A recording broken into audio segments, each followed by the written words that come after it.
After reviewing my last video, I decided that I should really work on improving the length of my saw stroke.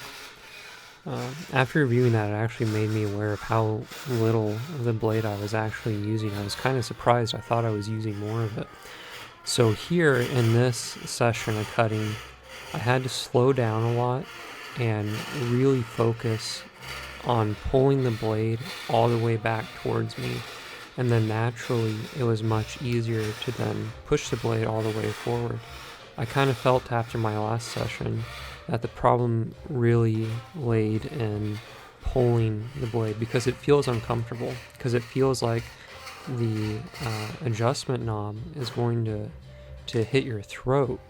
So I think myself and others that I've seen cut will naturally not bring the blade back enough. So as you watch this one, you can notice that I'm really working on trying to pull it all the way back, push all the way forward.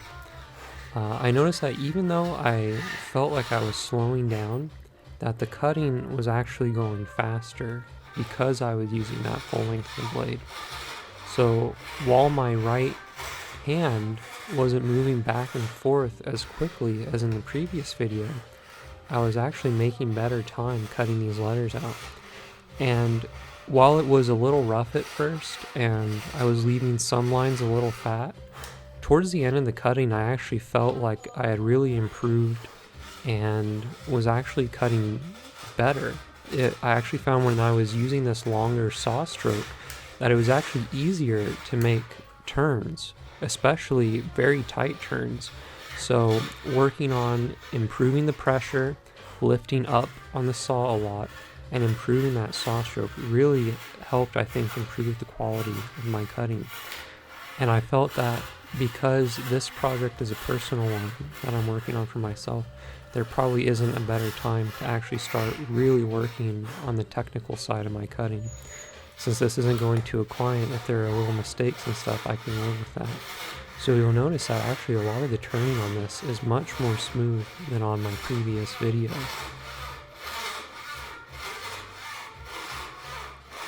Even cutting the straight ones, like what was just that I just cut on that T right there, was even easier because I was using that full length of the blade. I could sight more easily what was happening and predict more easily where the cut was going to go. I also found that I was snagging the blade a lot less. So as it turns out, Patrick and Patrice and Paul and everyone, Philippe, everybody was right the whole time. I really should have worked on that. And, as soon as I did, I started seeing huge improvements. And now here is where I'm focusing on so many other things. I forget a basic rule of applying pressure with my left hand and pitching where I need to. But luckily, I do have a little experience making this same mistake, so I don't freak out. When I correct it, you'll see that the letter just pops right off. There it goes.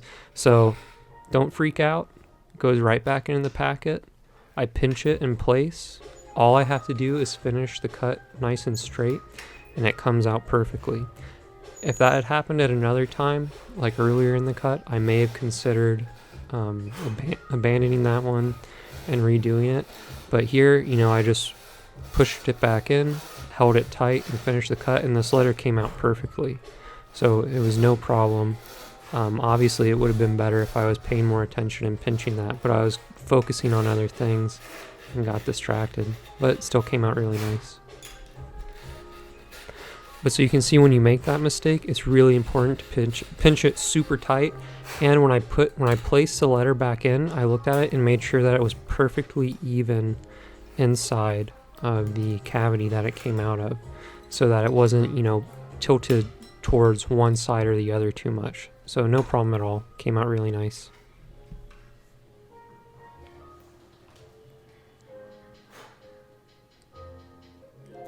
I also tried to cut out a lot of stuff in this video, like the transitions in between and just fiddling around in the tray, just so that would go a little quicker. So here's where I start the cut blind. That's where in piece by piece you start cutting the exterior on the right side of the blade where you can't actually see the line. And so that works out really well here because it gives me a spot where I can then place the blade in that cut and come around this corner really nice and smoothly. So that gives me a really high quality corner right here. The disadvantage is that you can't see where you're cutting. So you have to kind of use that technique sparingly and make sure that when you do it, you're really comfortable with predicting where that blade will go. Otherwise, you can cut straight into the area that you're meaning to keep. But it came out really nice here. It led to a really nice quality cut.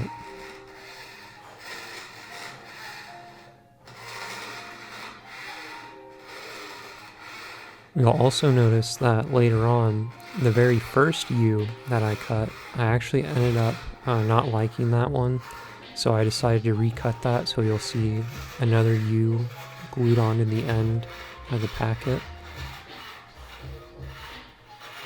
That U is where I first tried to lengthen my saw stroke, and it just came out a little too fat, so I decided to just redo it. But here you can see I'm really trying to work. I'm using that full stroke. I'm trying to be mindful of my left hand. So I felt like in this session, I was really starting to put everything together and cut pretty well. So again, on the straightaways, it felt much easier. Could really feel like I could control and predict where the blade was going. And that was really important in particular on this letter and where you see I'm going right now. If you look as I go around this turn, it was really important just to kiss the edge of that line, because on the other side, when I come around to cut it, there's just a hair of material keeping the two internal areas connected. So it was really important right here that I just really nail that line and not make a mistake, not cut off too much. So if you zoom in, you can actually see how little material is there. It's maybe, I don't know, 0.2, 0.3 millimeters of material there. As a reference, the line itself is 0.1 millimeters, so you can kind of get an idea of how small that really is. So here I was taking a second to reposition the blade to make sure that as I come around that tiny, tight little turn, that I wasn't actually chopping off the curve. That's something that can kind of happen if you go too quickly. It'll just cut right through tiny little elements like that. And there I am coming around a tight aggressive turn, so I kind of speed up the stroke there. That gives you a little more ability to make tight turns.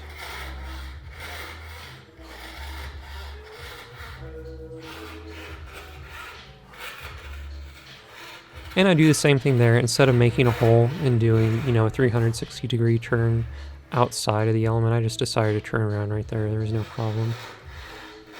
And then back to another straightaway.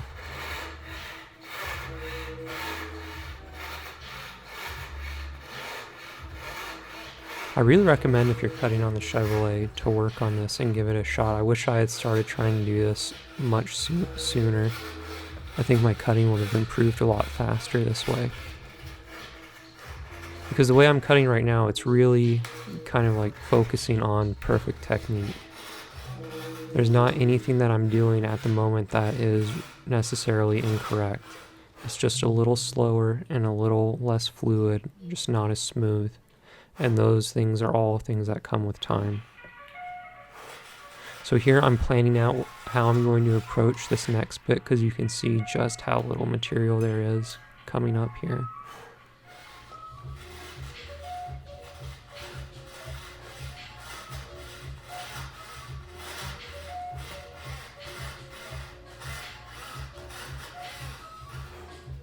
This is where it's totally fine to slow down a lot and plan out what you're going to do.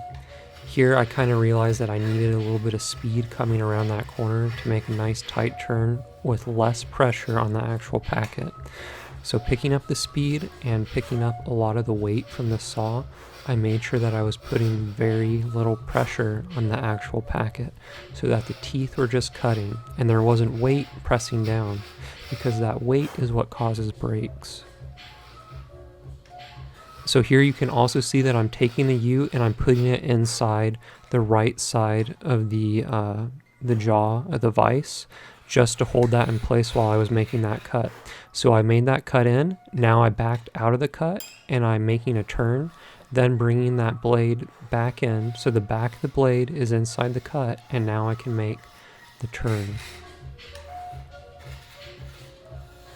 So there's quite a few techniques in there, but it's similar to what I did at the very beginning of the letter, when I cut in blind and then I actually turned the blade around so that I could get a nice smooth cut.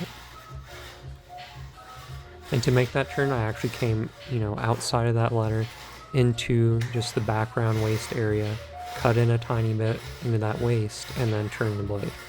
Now here, being mindful of what had happened on the previous letter, I made sure to keep my thumb and index finger of my left hand really tight to the center so that that letter wouldn't break right at the end. So I was probably being a little overcautious, taking a little too much time right there, but I was happy with the way this one came out and I didn't want any mistakes right at the end. So you can see I'm really using the tip of my thumb. I'm doing the same thing on the back where you can't see it. Put a lot of pressure right where I'm cutting and add as much stability as I possibly can. And there I go, bringing it back into the jaw again, just to give that little added support.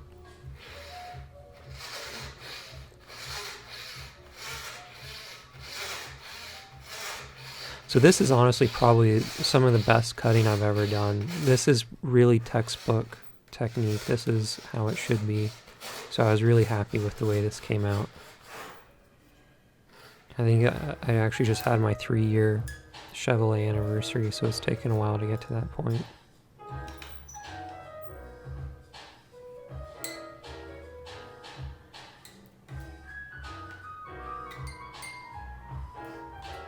So there I just let the blade rest, and then I take this little awl and I push the letter out the back.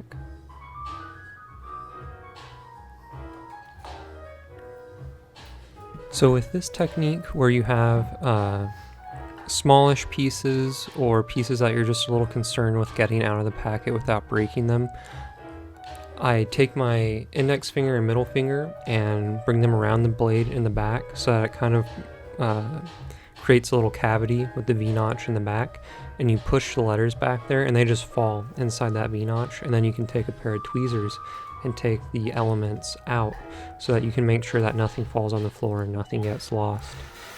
That's one that I do all the time when I'm working with really small pieces. And so again here, when you look, this is that same technique where I'm cutting blind. So you can see I'm cutting and the line is actually on the right side of the blade.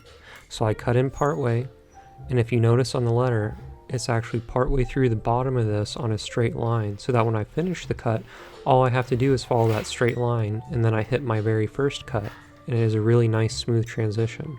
So then after I make that cut, I turn the entire packet around so that the back of the blade actually enters the cut first, and that allows me to turn and make this nice smooth curve right here. Because these are really small, the thickness on those is maybe 0.2, 0.3 millimeters. And because all of this is the same font, this is a shape that's repeated over and over. You also have to be really careful right here, because that's so small and so fragile. If you make a turn that's poor quality, what will happen is that the blade will snag and you can actually break off that tiny little bit that you just saw. So you have to have a really light saw pressure and really smooth turning in those kinds of situations.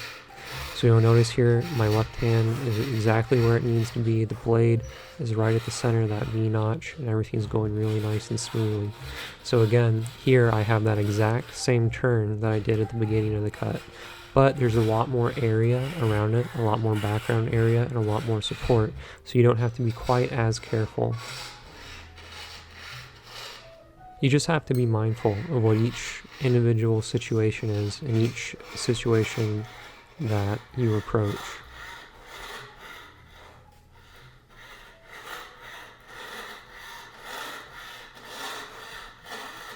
So here I probably should have repositioned my left hand, but it's okay. It's not bad because there is a lot of meat around the area I'm cutting, and if you notice, there are nails in the packet right where I'm cutting that adds some extra stability.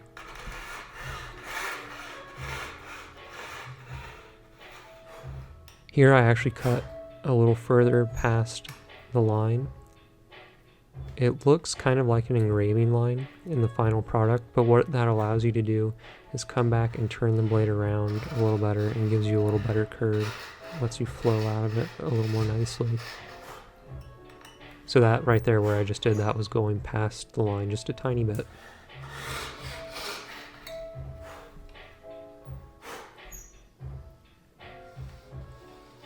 So there I back my blade in, and then I'm actually pushing to the left with the saw frame a bit so that the teeth graze into that line. So I'm actually using lateral pressure to push left while I start that cut.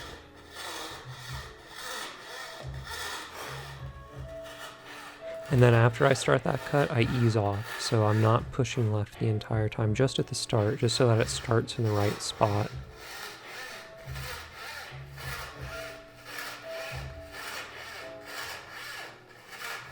And here on these curves, this is really just a circle.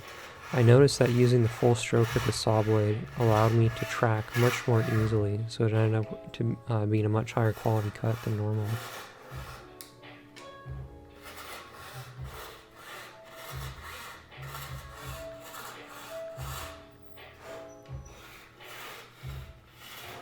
So this is pretty good repositioning of the left hand so that you're supporting the area right next to the cut. And there you'll notice I pinch it in the left side of the jaw of the vise, just to add a little extra support.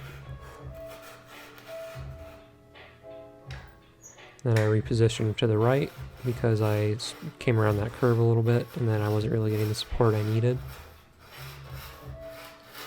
So you'll notice how close the line I'm cutting now is to the line that I cut previously. So in those situations, that's where you want to be mindful of where your left hand is and where the actual position of the packet is inside the jaw, because those are the points at which it will break.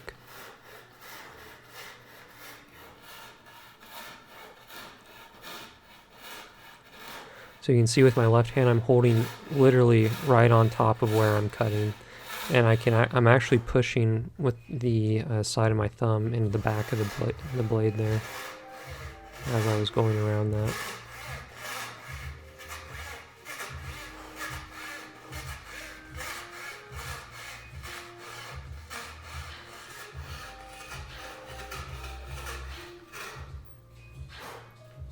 So you notice I needed to stop sawing right there, reposition my hand, and then start again.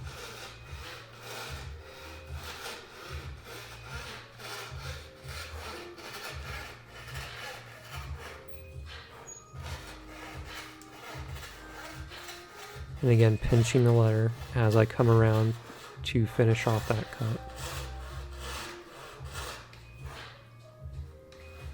Just giving that little bit of extra support that it needs. And then here all I'm doing is connecting right to that very first cut that I made, and it's really easy to do on these straight lines. So that's a great example of using that blind cut at the beginning. You can, however, do that kind of anywhere once you get good at it. In fact, sometimes I've seen Patrice cut blind for, like a centimeter or so. He's really good at it. And so here, I ease off on the pressure. I push up on the saw frame a lot, so that's really just the teeth grazing by, and I finish off that cut. That's really important when you're connecting to a previous line so that you don't end up with a jagged edge where the two lines intersect at the very end. Because if you come in too hard and too heavy with too much pressure, it'll just break right at the end. And here I am pushing it out the back, and this one was easy to grab with both hands. So no problem there. You'll also notice that on all these letters that have hollow areas, you have to come in and cut those out first. So you'll notice on that E, that area has been cut out already. And it's the same thing with the two Ds and anything else. You can't come back and cut those out once the letter is cut out of the packet. So here is another curve. There's no good point to start on this E, so I just have to start on a curved line. So you can see how I came into the cut perpendicular, I hit that line, and then I made my turn. Again, a really great tip on these types of curves where you're starting this cut, just like in the last video, come into that cut perpendicular, and then back the blade back just a tiny bit, and then make your turn. Don't go right up to the edge of the line and then start to turn, because then you'll actually cut into the area that you want to keep. So you can see now that I'm starting that cut, but I'm actually on my line, I'm not past it.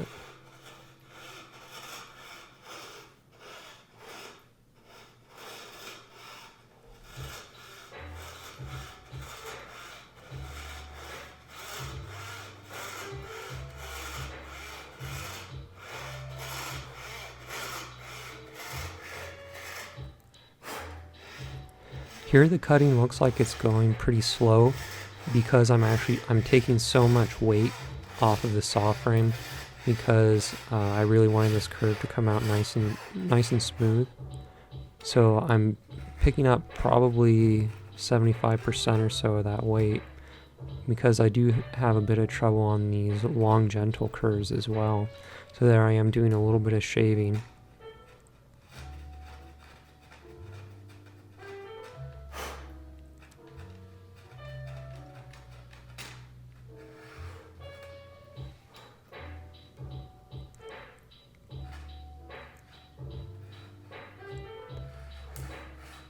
So once I take a look at it, I have to move the saw blade out of the way to really get a good look at it. And there I was just adjusting the saw blade a bit, just turning it a bit so that it will track properly. So now I can see the area that I shaved, I liked it, and then I was able to start the cut again.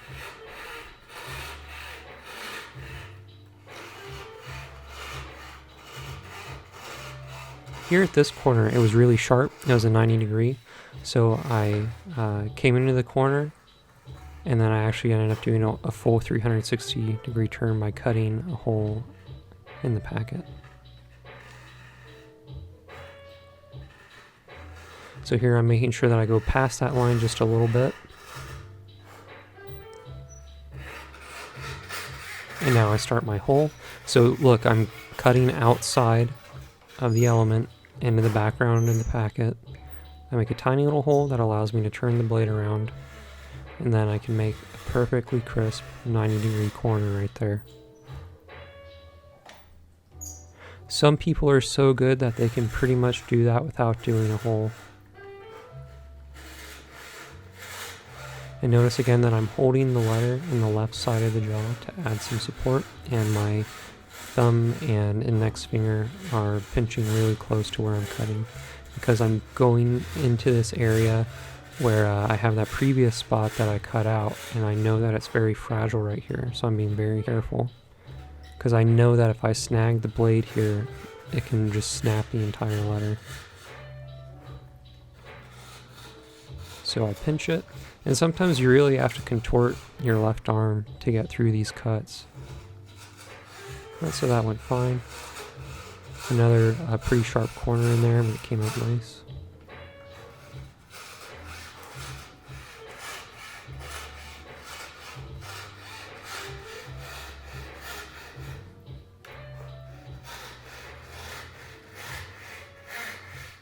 You can see I'm pinching right over the saw blade, right where I'm cutting. And that doesn't add just stability, it gives you a lot more control as far as hand-eye coordination and actually moving the packet, because the entire cut is controlled by the left hand. All of that movement and turning is just all the left hand, and I found that when you're really close to that blade, it makes it a lot easier to control what's actually going on.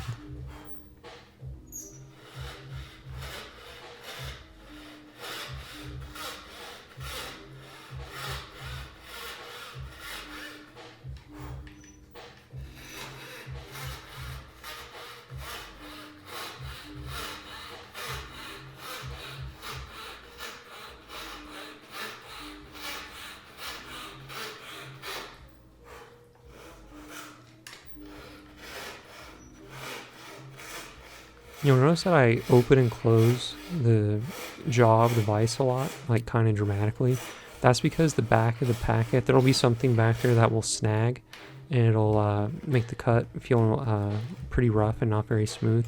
So I will open up the jaw and reposition the packet inside of it, and you just do that, kind of quickly, and just keep going with your cut. But all these empty spots and empty spaces from elements that I've already cut out will really snag. And so that little open and close just, undoes anything that gets caught up.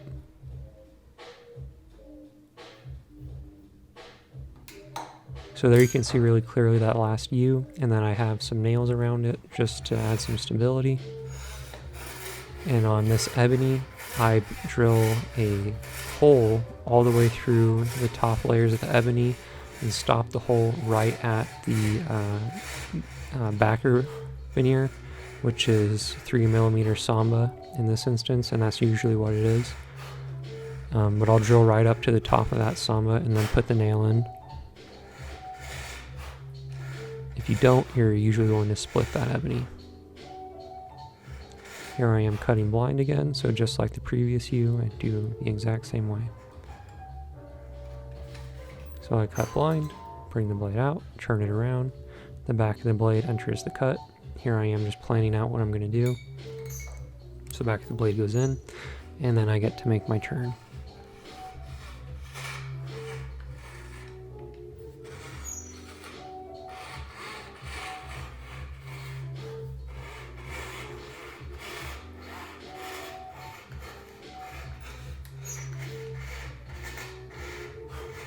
These are also not just regular nails, they're special veneer nails, and you can buy these from Patrick and Patrice if you look up, I think just Old Brown Glue online on that web store, they'll have these nails.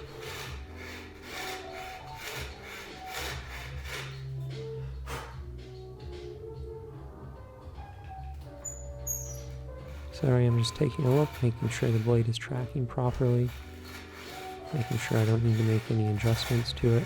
Looks good, so then I just start cutting again.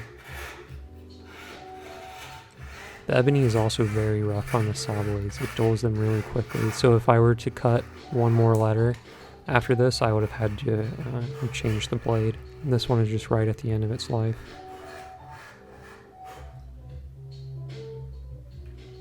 You'll know that it's time for a new blade when the cutting slows down, you're having to use more pressure, it's tracking improperly, or all that just starts happening a lot more. It feels like you're having trouble steering or moving through curves.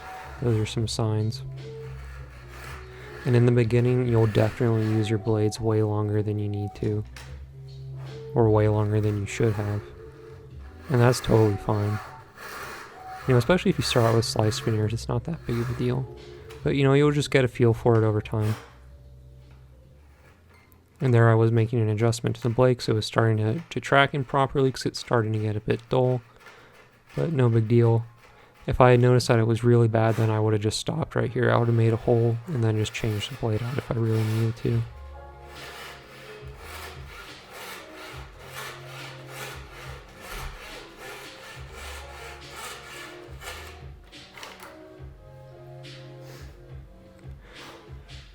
There you can see a big part of the background packet that was unsupported broke out. That's no big deal.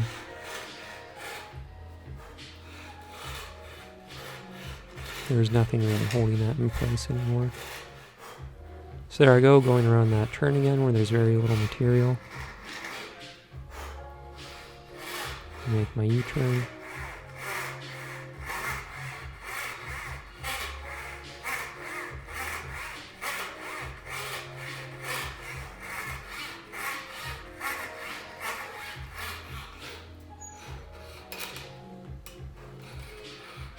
And there, that material inside just popped out. No big deal. I'm not worried about that at all.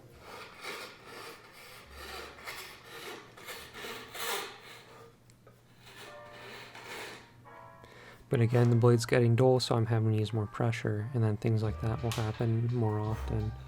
But again, that has no negative effect. So if that happens to you, it's no problem at all. Just make sure that your cut's clean and the actual element you're cutting doesn't break.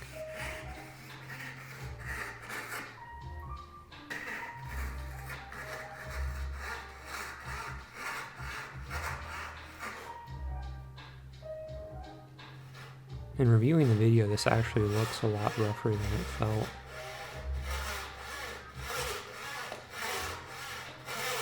But the quality of the cut was still fine, so no problem.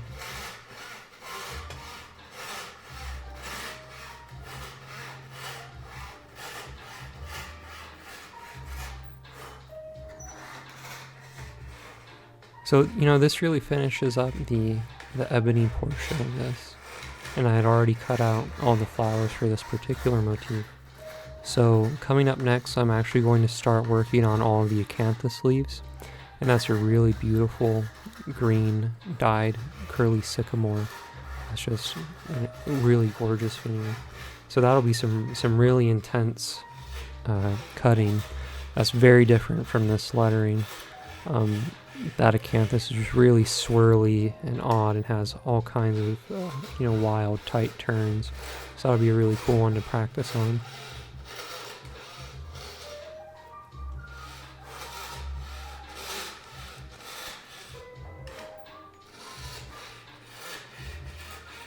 So again, this part is that section where there's just a tiny bit of material inside the letter, actually holding everything together. So I'm going really slowly and carefully and adding a lot of pressure with my left hand. And you can see how, the same shapes and turns will repeat themselves. And it's the same thing for flowers. It's the same thing for acanthus leaves. You'll find the same shapes popping up all over the place. Especially if you like cutting classic marquetry, you'll find a lot of the same flower shapes over and over. So there I go, the back of the blade enters that cut first, and then I get to make my turn. I push left a little bit with the saw frame so that the blade tracks properly.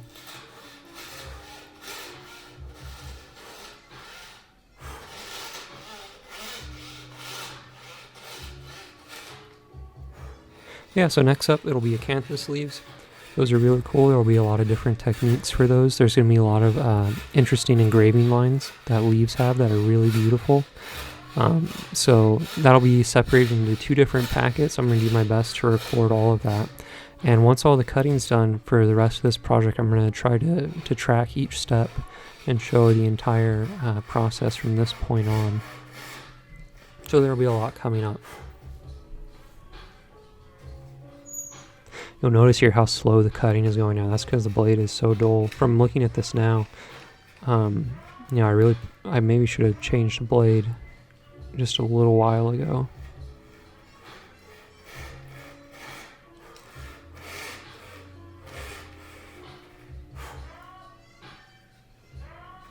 So anyways, after the acanthus leaves are cut, we'll have some sand shading, which is probably the most difficult part of the whole process.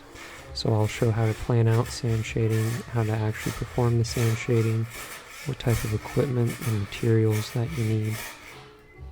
After that, there will be incrustation on an assembly board. I have a video on that already, but I may reshoot it with some better sound, because that is really important to have a good quality assembly board. There goes the letter, cuts over, then I just get the blade out. So if you enjoyed this, if you keep watching, there's going to be a lot more like this on the channel now. And here's just a pan over showing the tray and then our letters. So thanks for watching. I'll see you in the next video.